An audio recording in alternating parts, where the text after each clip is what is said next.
un placer que nos estés acompañando. Esto dentro del marco por ahí del Business Economics Department, dentro del Club de Finanzas y Club de Emprendedores. La idea es, bueno, compartir estos espacios de experiencia, también va a haber un espacio de que puedan hacer preguntas. El Gordo, bueno, es economista de profesión, ¿verdad? Tiene una trayectoria muy reconocida como empresario argentino, inmobiliario, también fundador del Malva. Y bueno, esta es una pequeña introducción y para dejarlos en manos de Gordo. Así que muchas gracias por venir. No, gracias por haberme invitado. Y a Gonzalo también, ¿no? Bueno, a muchos de ustedes conozco de Sala de Tres, me resulta más que familiar este encuentro, pero bueno, este es un espacio nuevo, ¿no? Un espacio en el cual, en este breve lapso de tiempo, voy a tratar de contarles a ustedes mi experiencia, sobre todo en la edad, la experiencia que yo viví a la edad de ustedes, que para mí es una edad crítica, pero a su vez es una edad muy linda, donde a mí lo que me pasaba es que tenía muchas ilusiones, porque tenía la posibilidad de elegir mi carrera, ¿no? Que al principio tuve dudas, porque me gustaba la medicina, la psicología, la sociología, y terminé la filosofía, moría por la filosofía, pero terminé eligiendo economía, que tiene la parte empresarial, pero también tiene la parte social y política, ¿no? Bueno, efectivamente, yo, Eduardo Constantini, nací en San Isidro, vengo de una familia de 13 hermanos y tuve la gran suerte de haber tenido una familia muy honesta, no claudicaba desde el punto de vista ético, moral, no claudicaba ante nada, y a su vez tuve un padre muy entusiasta, con doble carrera universitaria, muy optimista, muy enfocado, ¿no es cierto?, en su trabajo.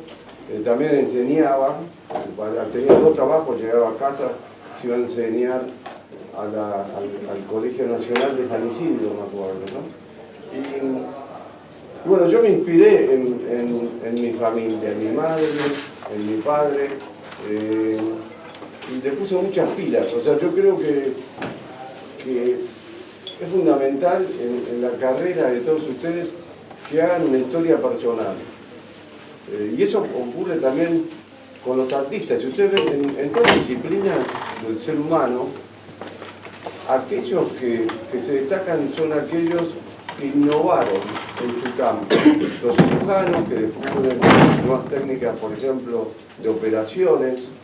Los artistas, la historia de las artes plásticas, aquellos artistas se destacan, no solamente manejan la disciplina del arte, la técnica de pintar o de concebir una obra, pero sino es el contenido de la obra lo que lo caracteriza, rompe tendencias, están delante de la curva, digamos, ¿no? Son innovadores. Y eso yo creo que se logra únicamente si uno se piensa a sí mismo, se identifica, reconocemos nuestra identidad profesional, nuestros gustos, la vocación que tenemos, nuestras debilidades y nuestras fortalezas. Y me parece importante la capacitación, digamos, la universidad te da las herramientas. Yo creo que la universidad te da otro nivel. Por eso ustedes están en un periodo crítico, porque en los próximos 5 años van a poder capacitarse a un nivel superior, digamos. Hay excepciones, ¿no? Hay gente que, Steve Jobs, o sea, hay gente que dejó la universidad para estudiar typography en ese caso, ¿no? Pero nuevamente esa persona mostró una historia personal única, o sea, él tomó la decisión y él tenía como el commitment, el propósito que lo llevó hacia adelante. Después la vida te presenta distintas alternativas. Al principio de tu carrera no tenés el grado de libertad que eventualmente podés tener más adelante si hiciste las cosas bien. O sea, si te capacitaste, si sos disciplinado, si sos consistente, si no te dispersás en distintos proyectos, que uno va a la derecha, otro a la izquierda. Entonces ahí vas desarrollando como fortalezas en tu carrera profesional que a la postre, tarde o temprano, te van dando resultados. Y esa consistencia te hace destacar en una disciplina y a partir de ahí seguís cosechando y seguís creciendo. A mí me gusta ser creativo, no sé el nivel de creatividad que tengo. Otro aspecto de mis gustos ha sido el arte. Yo de los 20 años he empezado a coleccionar obras y tenía como dos mundos, el mundo empresarial y el mundo del coleccionismo filantrópico.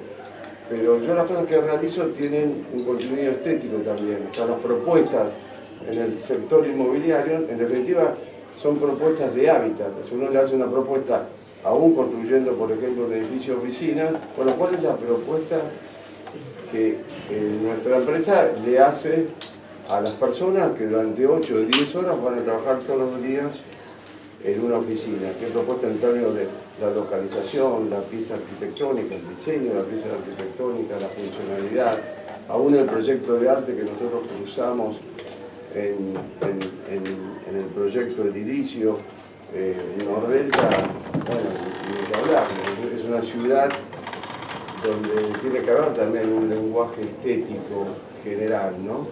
Y donde la complejidad se multiplica muchas veces porque realmente una ciudad es funcionamiento de distintos programas educativos, deportivos, el contenido de arte que tiene que tener, que aún tenemos que lograr, la belleza del lago, de las casas, ¿no es cierto? La homogeneidad del lenguaje, incorporar nuevos paradigmas. Uno va aprendiendo, en su carrera uno va aprendiendo continuamente, eso es lo lindo, y hay una dinámica de la realidad, no es lo mismo el Nordelta hace 20 años que de hoy, ¿no es cierto?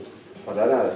Y bueno, entonces yo creo eso, o sea que en esos instrumentos y la fortaleza que uno desarrolle es el vuelo que van a tener en la vida y sobre todo los valores.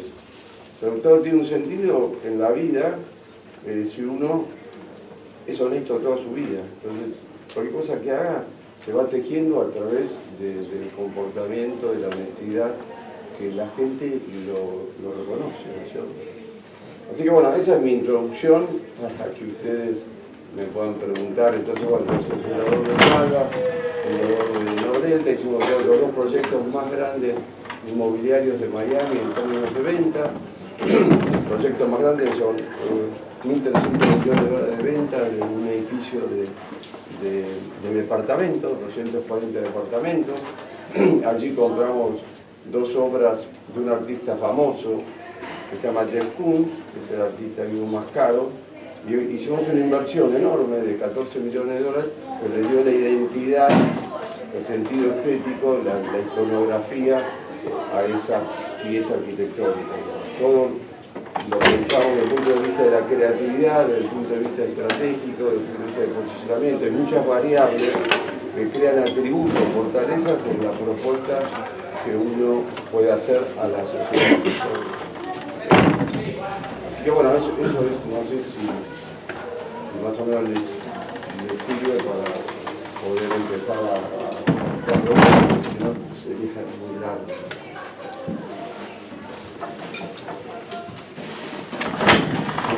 A la hora de hacerlo, ¿te considerás más liberal o conservador? ¿Decís, puedes apuntar todo o...? No, es una muy buena pregunta.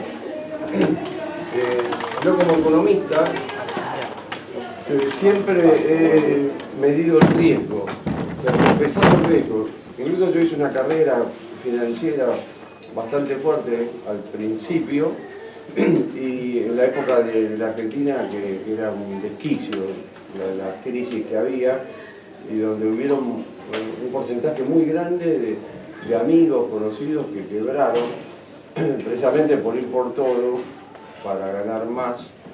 Entonces, en el caso de Nordelta, por ejemplo, que lleva 20 años, que pasamos 10 presidentes argentinos, 3 gobernadores, varios intendentes, la peor crisis de la Argentina después de la Gran Depresión del 2001-2002. Entonces nosotros tenemos un colchón de plata. Siempre yo pienso en términos patrimoniales, cuál es el patrimonio global que tenemos y cuál es el porcentaje de ese patrimonio sometido a riesgo, ¿no? De forma tal que cuando ocurre una cosa inesperada, que vos la macro no la manejás, poder tener como un amortiguador que te permita atravesar esa crisis. Y después de nuevo, a la postre, cuando la gente ve que vos no dejaste de cumplir nunca, que no paraste las obras ni un día a pesar de la enorme recesión que hubo, la gente siente confianza y no duda si elige en comprar un terreno o lo que fuere, ¿no?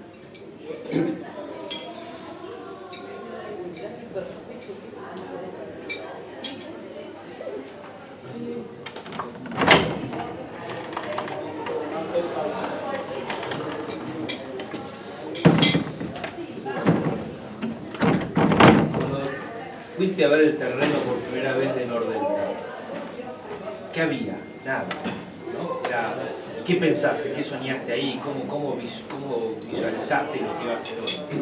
Bueno, yo me había perdido todo el desarrollo, todo no, pero todo el inicio por lo menos del desarrollo de la zona norte, a partir de la construcción de la Panamericana, ¿no? Y me enteré que había un señor excéntrico que tenía una fracción gigante, que era de 1.450 hectáreas. Entonces vi la forma de una reunión con su nombre es Julián Astolfoni, que es un constructor, que es un señor que tiene mucho sentido de la música y tiene un gran conocimiento de la historia, una persona sofisticada. Y entonces en esa primera reunión, él hacía mucho tiempo, más de 10 años, que estaba buscando un socio para desarrollar una ciudad. Entonces, lo que coincidimos inmediatamente es que la escala que tenía un campo bajo era precisamente su mayor fortaleza era el tamaño, ¿no? Y los dos coincidíamos que teníamos que hacer un desarrollo integral. No podíamos particionarlo, o sea, la idea no era ganar plata, comprarlo al por mayor y venderlo y que distintos desarrolladores hiciesen distintos barrios sin sentido de la totalidad, ¿no? Y entonces esa asociación resultó muy favorable.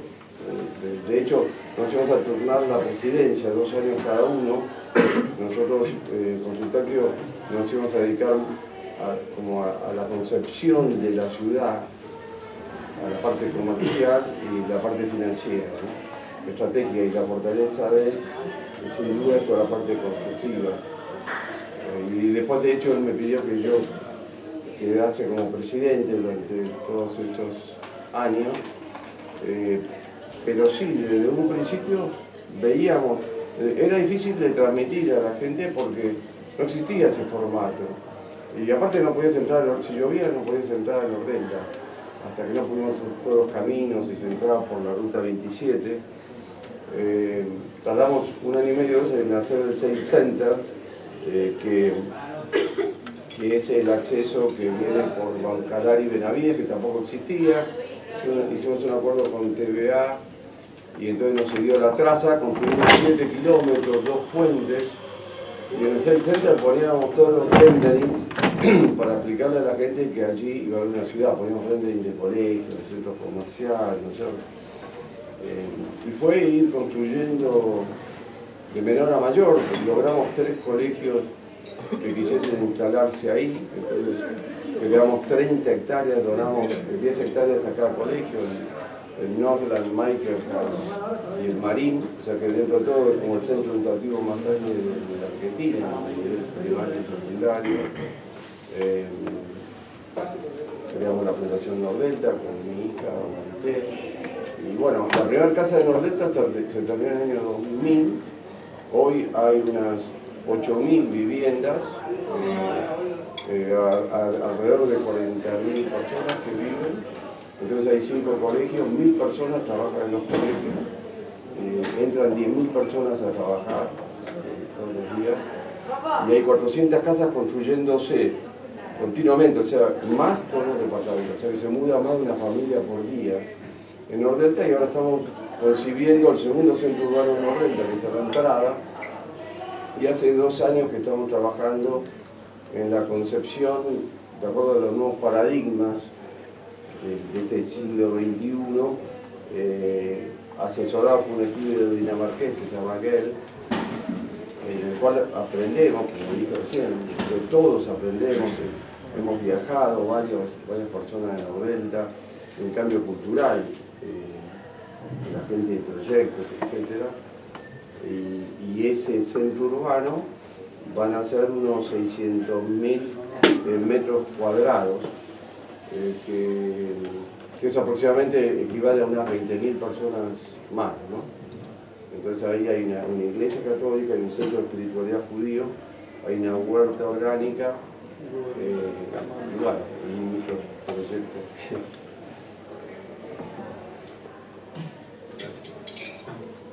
Le tengo que dar prioridad. ¿Cómo financiaste Nordelta? Bueno, Nordelta, nosotros estamos desarrollando 2 ciudades, Nordelta y Puertos en Escobar, ¿no? Y te hago esta analogía, ¿no? Porque Nordelta, entonces nosotros compramos la mitad a Julián, le pagamos 35 millones de dólares por la mitad, eran como $4 el metro cuadrado. Y a su vez pusimos 15 millones de dólares de caja y él puso otro tanto, y con esa caja comenzamos las obras y empezamos a vender. Y la gente, las familias nos compraron, creo, mucho éxito en la venta, a pesar de lo que dije, que ese formato no existía, ¿no? Después tuvimos un problema, porque como nosotros teníamos todo en orden, los permisos es estratégico tenerlos, y teníamos un plan director, etc., vendimos 30% del boleto y dijimos el 70% a la escritura. Pero los otros barrios no podían dar escritura. Y cometimos un error garrafal, porque en el medio del proceso constructivo, por eso iba a llevar más o menos 2-3 años, se produjo la crisis de 2001-2002 y el gobierno nos especificó las cobranzas. Entonces los dólares se transformaron a dólar de $1. O sea, el dólar libre pasó de 1 a 4. Y el gobierno dijo, bueno, entre deudores y acreedores se tienen que arreglar, pero la deuda pasa a pesos. Entonces nos mataron, nos produjeron un agujero como de 20, arriba como 25 millones de dólares. Y bueno, yo ahí le hice un préstamo a Nordelta, que respondo nuevamente la pregunta que me hiciste, ¿no? O sea, las reservas en caso de... Y después, entonces yo me quedé como con 500 terrenos sin vender, pero después la Argentina se empezó a recuperar y se vendieron todos los terrenos. En caso de puertos, nosotros en el año 2010 lanzamos puertos, no, compramos puertos, lo lanzamos en el 2011, en 2010, que fue la semana que murió Néstor Kirchner. Nosotros empezamos el domingo, Néstor se murió el miércoles, y por la experiencia de Nordelta, vendimos en puertos en 6 meses lo que Nordelta no vendía en un año. El equivalente de 2 años de Nordelta vendimos en puertos. Entonces obtuvimos un montón de plata, aparte ya no vendemos más 30, 70, sino 30% a boleto y después cuotas mensuales, de forma que cuando termina el barrio, para nosotros es como un non-event. Y la gente ni siquiera quiere escriturar, porque confía en Nordelta o en puertos. Cuando arrancaste, ¿tuviste miedo de que no se pague la primera inversión? O sea, que los compradores no respondan a Bueno, mira, mi primer proyecto inmobiliario, o sea, yo compré un terreno que se multiplicó de precio, lo vendí, hice cash, y con ese cash compré un terreno más chiquito y para hacer todo un edificio. Me agarró la época de Martínez de Oz, las tasas se fueron a las nubes, la economía se paró y yo me di cuenta, aparte la parte de la plata que yo le di, se la había prestado a Cliver y Cuenca, que es una empresa constructora. La empresa constructora se presentó en convocatoria, me di cuenta que no iba a vender nada, me agarró un panic attack y clausuré el proyecto. Pude vender el terreno, vendí los ascensores que había comprado y el acero. Por suerte otra empresa maronense compró a Cliver y Cuenca, me volvieron la plata sin intereses, pero me volvieron la plata y zafé. O sea, yo cuando veo una cosa que no va, trato de salirme y volver a una situación donde tener mayor grado de libertad, ¿no? Esa fue la experiencia, te diría, traumática que tuve en mi carrera inmobiliaria. Aparte, era mi primer proyecto, me independizaba de mi hermana. Después ya los otros proyectos me fue muy bien. El primer proyecto, el segundo, compramos un terreno a Secba, donde hicimos 2 torres con banco francés y eso anduvo muy bien, y después la renta también, etc. ¿Eduardo? Sí. Cuando empezaste en Nordelta, ¿vos habías visto una demanda para algo como Nordelta o pensás que creaste la demanda? No, nosotros queríamos un formato diferente, una propuesta distinta. Entonces, por supuesto que vos ves la macro, a veces te das cuenta que no puedes lanzar nada porque no se vende nada, incluso nos pasa en Nordelta, o sea, de acuerdo a la situación macro, de Nordelta a veces vende mucho, a veces no vende nada, por supuesto, ¿no? Por las vicisitudes del país y de cualquier otro país. Por ejemplo, ahora en Miami, el segundo proyecto nuestro gigante, ahora se vende poco y nada. ¿Sí? Miami, New York, el mercado se cayó así en picada, digamos, ¿no es cierto? Entonces, pero nosotros lo que sabemos, lo que yo puedo leer, es la situación macroeconómica en general. Entonces, nosotros lo que hacemos es concentrarnos en la propuesta, en la calidad de la propuesta. Por ejemplo, con Granbur, ¿lo conoces? Bueno, en el mejor terreno de Buenos Aires. Entonces, y también lo compramos antes de la crisis del 2001-2002 y lo tuvimos parado 3 o 4 años porque era la Argentina un desastre. Cuando hubo piso para largarlo, lo largamos anticipadamente, nos equivocamos porque se vendieron un fin de semana y hoy vale 4 veces lo que lo vendimos en aquel entonces. Pero sabíamos que tenía un montón de atributos, Granbur que ya tiene, que son técnicos, pero y Nordelta era un poco parecido. Entonces, lo que me sorprendió es que la gente entendió el concepto a pesar que no había nada. Gracias. Sí. Yo te quería preguntar cómo funciona el negocio desde el momento en que vos te llaman y te dicen hay tal terreno, de identificar el lugar que te interesa hacer algo, hasta el momento en que, por ejemplo, hoy Nordelta, que ya es una ciudad establecida, pero en la que vos continuás buscando cosas que hacer, y cómo también en las épocas de crisis respondés ante la presión de quizás los inversores o de la gente que te puso la guita y te está diciendo, y vos paraste la obra, y cómo se manejan. Okay. Bueno, nosotros nunca paramos una obra. Que haya crisis. Nosotros empezamos un departamento, un edificio, y vendemos 6 unidades, estamos en el horno. Nuestra obligación es terminar. Nunca hemos parado ninguna obra. Por un lado. Por otro lado, nosotros recibimos terrenos continuamente, digamos, propuestas de terrenos, ¿no? La primera característica nuestra es la localización. Diría que vos agarrás prácticamente el 100% de nuestros proyectos, fueron muy buenas localizaciones, un tamaño grande de terreno generalmente, que tiene escala y que por lo tanto va a tener mayor visibilidad, mayor impacto, digamos. Y después, como dije antes, elegí el arquitecto, o sea, cuando vos ves un terreno, cuando yo veo un terreno veo la proporción del terreno, qué es lo que puede caber ahí, si funciona o no, digamos, técnicamente, si hay espacio para coches, esas técnicas, cómo va a respirar el edificio, qué hay circundantemente a ese edificio. por ejemplo, en el Valjarro era el mejor terreno de Florida, después encontró un terreno así cada 30 años, si lo encontrás, ¿entendés? Entonces a partir de ahí, como te digo, elegís el arquitecto, el tipo de unidades, tamaño de unidades. Trabajamos horas y horas en las plantas. La planta, cómo le entras al departamento, si hay doble circulación o no, cómo es el tamaño del libro, los dormitorios, el corte de vestidos, o sea, toda y después, por supuesto, el interiorismo, la planta baja, el jardín, el landscaping del jardín.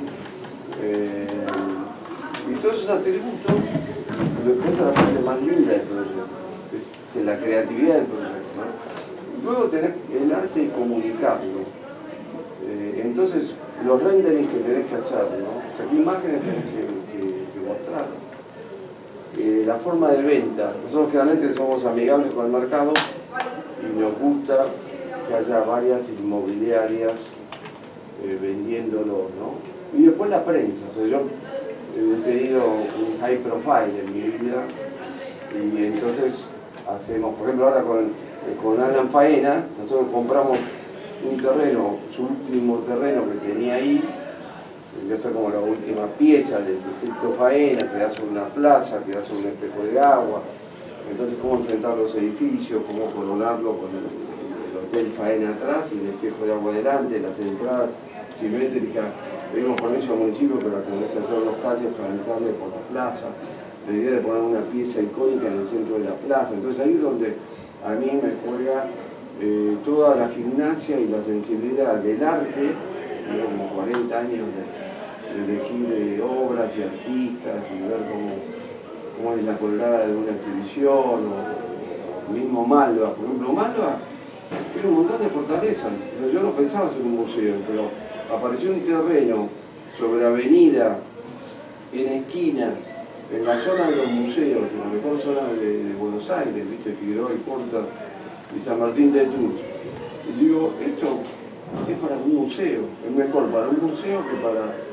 Y entonces hicimos un concurso público internacional, con mayoría de arquitectos extranjeros, los mejores del mundo, se presentaron 500 proyectos de 35 países, los arquitectos eligieron la pieza arquitectónica del Malva. Fue el edificio más caro de Buenos Aires, salió $7.000 el metro cuadrado. Tenían las piezas de Chile, de Estados Unidos, de Alemania. Y luego la colección, es la colección latinoamericana más importante del mundo exhibida. Y gracias a un amigo mío, Ricardo Esteves, me enseñó a comprar lo mejor. Entonces yo compraba el mejor periodo del mejor artista latinoamericano. Entonces ese conjunto, y después un presupuesto fijo, el programa de cine independiente, el programa de literatura, el programa de educación, el programa de edición de catálogo, el equipo humano. Entonces son todas fortalezas que vos vas creando alrededor de un proyecto, ¿no? Sí, yo quisiera ver qué consejos se puede dar a la generación de ellos, ¿no? los millennials, donde está muy valorizado el tema de emprender, ¿no? Como autorrealización, identidad propia, creatividad.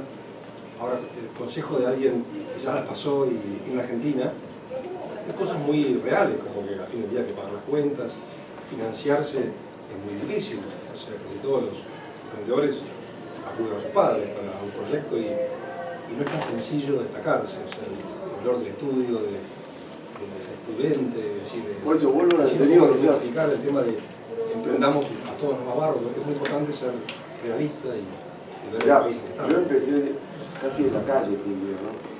Era un vago terrible, me echaban de todos los colegios y aparte me casé muy joven, tenía 3 hijas a los 22 años, tenía un mango y trabajaba donde no quería, me escapaba del trabajo para vender bufandas, conseguir un peso adicional, pero jamás dejé la facultad, digamos. Entonces vuelvo al principio, o sea, uno tiene que tener propósitos. Si vos tenés propósitos, eso te da el motor para salir adelante y hacer tu historia personal. Entonces, por supuesto, al principio, como dije, vas a tener menos grado de elección, no pierdas el rumbo y fomentá tu vocación. Amate a vos mismo, la autoestima muy importante, pero con las limitaciones, no la soberbia, ¿no? Y trabajar en ello. Me parece muy importante el tener una vocación en algo, o sea, buscar, desarrollar la vocación como una gimnasia y ser disciplinado en eso. O sea, nadie te va a dar las cosas gratis. Como te diría, es lo peor. O sea, que si te dan, yo tuve la suerte que mi padre, que tuvo 2 carreras, etcétera, etcétera, cuando se murió, nos tocaron en esa época, de 60.000, 40.000 dólares a cada hijo, que quedaron para las mujeres, porque las que no tenían liquidez, entonces no tuve mucha plata. Entonces, la educación de mi padre, su doble carrera, todo mi tío profesional, el ser ambicioso en la vida y el valorar la capacitación, es lo que te da los recursos para salir adelante. Ese es el motor. Después sí, viste, por ahí el país es un lío, que esto, que lo otro, bueno. Pero vos sos el único responsable de tu destino, ¿ves? Me parece que es así, ¿viste? Te vas a pasar un poco peor, un poco mejor, pero te va a ir bien. O sea, si vos te pones pilas, a la larga es difícil que te vaya mal. Yo diría al revés, te puede ir mal, pero es difícil. ¿Cómo fue toda la idea de hacer el Malva? Bueno, el Malva, yo empecé coleccionando obras, durante 15, 20 años compré, de acuerdo a mi gusto personal, me equivoqué totalmente, me encontré un amigo, un señor que después se convirtió en mi amigo, que me enseñó a comprar obras. Y como yo trabajaba financieramente, cubría los mercados latinoamericanos, empecé a coleccionar arte argentino, uruguayo, y extendí mi colección a los otros países, ¿no? Que son más fuertes, más visibles desde el punto de vista del arte, Brasil, sobre todo México, ¿no? Y entonces logré un seleccionado de obras famosas, te diría, ¿no? En una época mala de Latinoamérica, donde los museos no le daban la visibilidad que le dan ahora, y entonces donde era más accesible comprarlas en términos de precio, ¿no? Teniendo esa colección, la primera decisión fue hacerla pública. Entonces, naturalmente, pensé en un museo, donársela a un museo. Los museos en Argentina tenían, y algunos tienen inconvenientes técnicos, presupuestarios, etcétera, etcétera. Y apareció, como dije, un terreno. Y ese terreno me llevó a deducir que era bueno para un museo, ¿no? Tengo un hijo, Eduardo, que estaba en cine, y está Soledad, otra hija que está en literatura. Y entonces pensamos, el Malva, dijimos, bueno, pongámosle un auditorio para desarrollar esos programas, que tenga una sala de exhibición temporaria para que el museo tenga más vida, la sala de colección permanente. Empecé a informarme, aparte ya estaba, había estado muchos años en el mundo del arte, ¿no? Aparte también seguí una estrategia de visibilidad de la colección, un poco por ego, otro poco para tener impacto en ese programa. Compré una obra que es la mejor obra brasilera, considerada la más icónica. Cuando la compré se produjo un escándalo mediático en Brasil. A partir de ahí me invitaron a la colección que llevaba mi nombre a ser exhibida en el Museo de Arte Moderno de Río, Museo de Arte Moderno de San Pablo. Yo hacía récords porque compraba las mejores obras de arte latinoamericano, y entonces se hizo visible también en el Museo Nacional de Bellas Artes.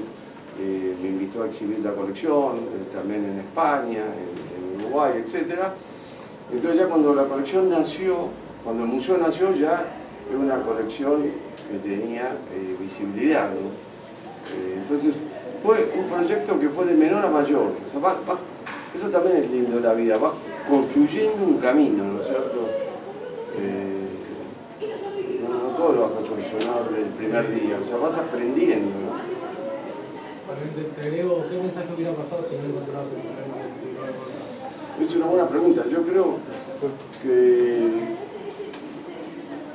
lo hubiera hecho igual, pero no te lo puedo contestar, ¿no? Te pregunto ahora, ¿cómo es la economía vos? ¿Pensás que este crecimiento que estamos viendo es el rebote del gato muerto o pensás que hay que Yo discuto mucho con el bajo. ¿Cómo la ves? No, primero, yo creo que es la discusión que siempre tenemos, ¿no? O sea, la economía es una ciencia política y social. O sea, no es un laboratorio que vos movés acá, tirás acá y todo va bien. Nosotros es lo posible. Es discutible que podés reducir más el gasto público, que podría ser más velozmente. Podría ser más velozmente tal vez. Yo no lo tengo tan claro, ¿no? El gobierno lo que está haciendo es, como ya sabemos, es una estrategia gradualista que dice, señores, la Argentina tiene 30% de pobreza, ¿no es cierto? Tiene baja inversión, tiene un exceso de gasto público, tiene bajas reservas, tiene un alto nivel de desempleo y a mí me toca este muerto. Pero tengo la ventaja que soy amigable con el mercado, soy civilizado, me inserto en el mundo, unifico el mercado cambiario, tengo acceso al crédito. Entonces tengo acceso al crédito, cosas que realmente en Argentina no pasaba. La crisis de Argentina era distinta, no es muy largo, pero esta es la primera vez que hay un cambio de gobierno sin una crisis terminal. Y aparte con la población, pensando que el país está mucho mejor de lo que realmente está, porque el cristianismo tuvo la habilidad enorme de contar todos estos tipos de problemas y dejar unos líos extraordinarios. Entonces, si venía este gobierno y hacía una especie de ajuste gigante, que aparte iba a ser tildado de neoliberal, ortodoxo, etc., se le iba a hacer muy difícil políticamente ejecutarlo, a mi juicio. Iba a tener apoyo, las huelgas generales, etc. En cambio, este gobierno, al tomar este gradualismo, a mi criterio ha neutralizado esa oposición. De hecho, ahora, viste que está... dieron una fecha para una huelga general y ahora se están haciendo marcha atrás. Porque yo creo que las huelgas generales de hace 30 años eran favorables al movimiento opositor del gobierno. Alfonsín hicieron 13 paros generales y terminó con hiperinflación y dejando el gobierno antes, ¿entendés? En cambio ahora, para dar una nota de optimismo, con el peor periodo del gobierno en términos de actividad, no obstante lo cual, la gente votó mayoritariamente no por la centro-izquierda o el otro approach kirchnerista de agrandar el sector público, etc. Entonces, yo tengo un voto de optimismo y hay que observar si pueden materializar el crecimiento que están teniendo ahora, más del 3%. En su experiencia, ¿no? El gradualismo, un gobierno argentino que dice déficit fiscal total, ¿no? Nación, provincia, lo bajaremos de 9 a 8 a 7, ¿no cree que más bien va a ser un 9, 10, 11? Bueno, ellos saben que si ocurre eso, están muertos, digamos. Entonces ahí sí vamos a una crisis terminal, inexorable. Y me parece que son más inteligentes en ese sentido.